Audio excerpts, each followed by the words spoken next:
शहबाज गिल के ऊपर।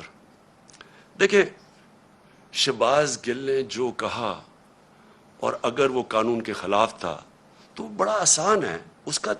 हमारा आइन, मुल्क का हमारा कानून एक प्रोसीजर बताता है कि उसके ऊपर चार्ज लगाएं, उसको मौका मिले अदालत में जाके अपनी सफाई पेश करने का।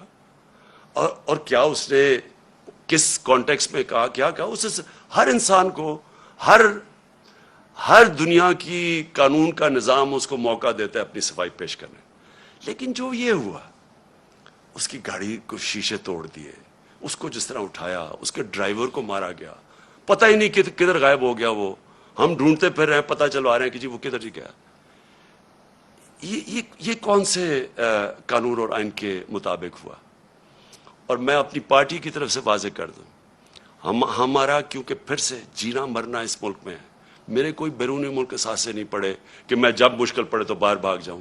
मैंने तो जीना मरना यहाँ है, मेरा तो कुछ नहीं बाहर।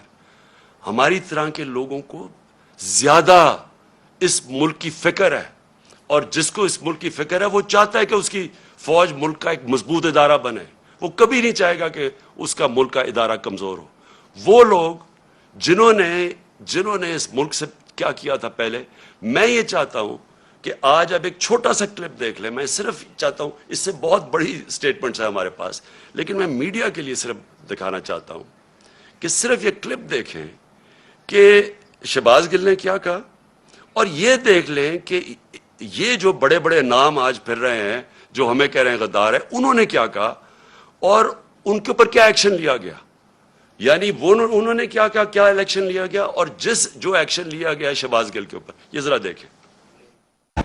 कमर जावेद बाजवा साहब, आपने हमारी अच्छी भली चलती हुकूमत को रुखसत करवाया। जजों से जोर जबरदस्ती से फैसले आपने लिखवा कि मुल्क तोड़ने वाले फौजी जर्नैल, उनकी लाशों को पाकिस्तान के झंडों में लपेटकर उनको दफनाया गया। रखो कराची के बहन भाइयों, एक या दो अफराद इदारा नहीं हुआ करते। एक या दो अफराद इदारों की बदनामी का बायस बना करते हैं, और जब वो इदारे की आड़ लेते हैं तो उसमें फिर इदारे के ऊपर नाकाबिले तलाफी नुकसान होता है।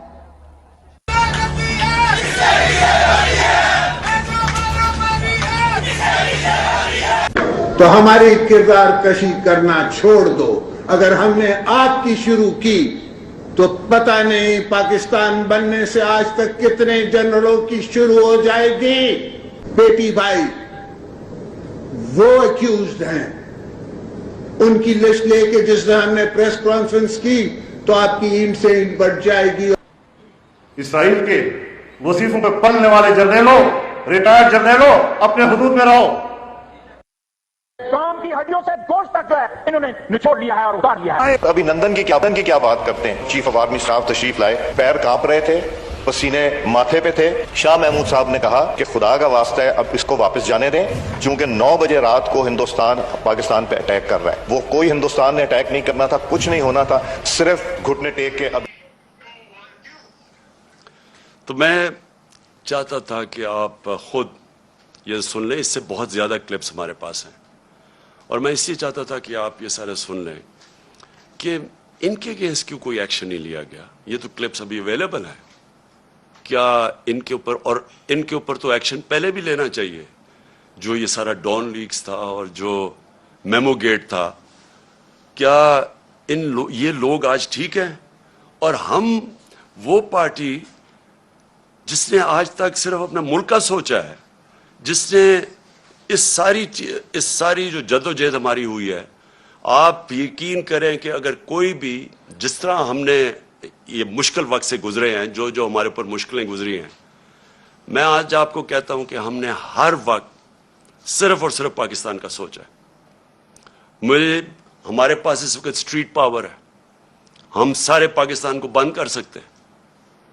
हमें सिर्फ के मुल्क के माशी हालात आज ऐसे हैं कि हमें अपने मुल्क की फिक्र करनी चाहिए, और इसलिए हर चीज, मुजाहरे भी करते हैं तो पुरअमन।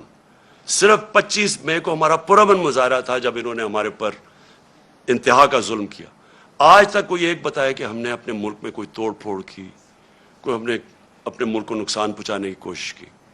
जबकि ये वो लोग हैं جنہوں نے اور جو چیزیں چھوڑے، جو انہوں نے اس ملک کو لوٹ کے باہر پیسہ لے کے گئے ہیں، یہ کیسے محب وطن ہو گئے؟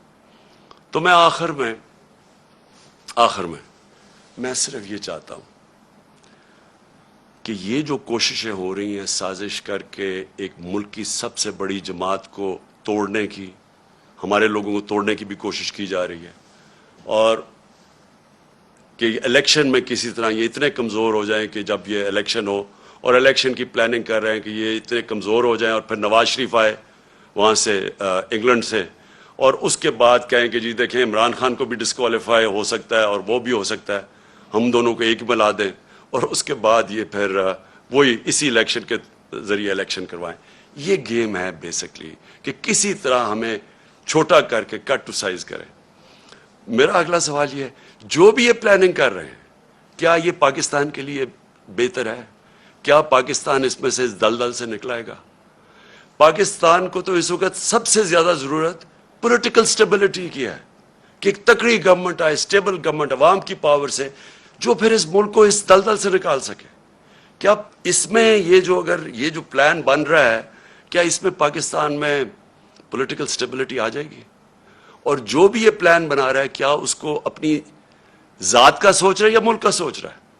یہ صرف تھوڑے سے لوگ اپنی ذاتی مفادات کے لیے اس ملک کو ادھر لے کے جا رہے ہیں، اور مجھے افسوس سے کہنا پڑتا ہے کہ خدا نہ خواستہ یہ ادھر نہ چلا جائے کہ ہم سب کے لیے اس کو نکالنے کے لیے اپنی اور نیشنل سیکیورٹی کمپرومائز کر دیں۔ ابھی بھی مجھے خطرہ یہ ہے کہ ابھی بھی ہم کوئی ایسے فیصلے نہ کر لیں جس سے ہماری نیشنل سیکیورٹی کمپرومائز ہو۔ صرف ایک راستہ ہے آج، اگر ہم نے اس سے نکلنا ہے، صرف ایک راستہ ہے، اور وہ ہے صاف اور شفاف الیکشن۔ اگر ملک کو ہم نے اس مشکل سے نکالنا ہے، اس کے علاوہ صاف اور شفاف الیکشن کے علاوہ جو اور راستہ لیں گے، ملک مزید اور نیچے جاتا رہے گا۔ جس طرح کی مہنگائی آج ہے، جس طرح کے لوگوں کے حالات ہیں، جس طرح کے بجلی کے بل ہیں، ہر چیز مہنگی، اور ابھی مزید اور مہنگی ہوگی کیونکہ ڈیویلیویشن جو ہوئی ہے، یہ ساروں سے عوام کے اوپر بوجھ بڑھتا جائے گا، اور پھر سے آخر میں صرف صاف اور شفاف الیکشن سے ہم اس سے نکل سکتے۔ چاہتا ہوں کہ اس کے اوپر ذرا سب جو دیکھ رہے ہیں بڑا ذرا غور سے میری باتیں سنیں۔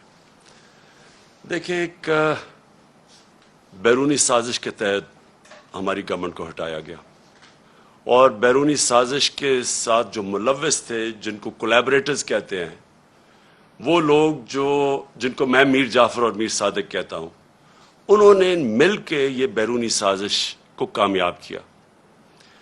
اور یہ جب ہماری حکومت گرائی گئی تو کن جشی بنائی گئی؟ ہندوستان کے آپ میڈیا دیکھ لیں، ایسے لگا جس طرح کہ کوئی ہندوستان کا ہی کوئی پرائم منسٹر بن گیا۔ اسرائیل میں بڑی آپ ان کی میڈیا دیکھیں تو وہ بھی خوش ہوئے، اور مغربی میڈیا جو مجھے جانتا ہے، ہندوستان کا میڈیا بھی مجھے جانتا ہے، ان کے اندر بھی ایک رجیم چینج کو کسی نے اٹھایا نہیں، کیونکہ وہاں بڑا برا سمجھا جاتا ہے کہ باہر سے بیٹھ کے کسی ایک جمہوریت کو گرایا جائے۔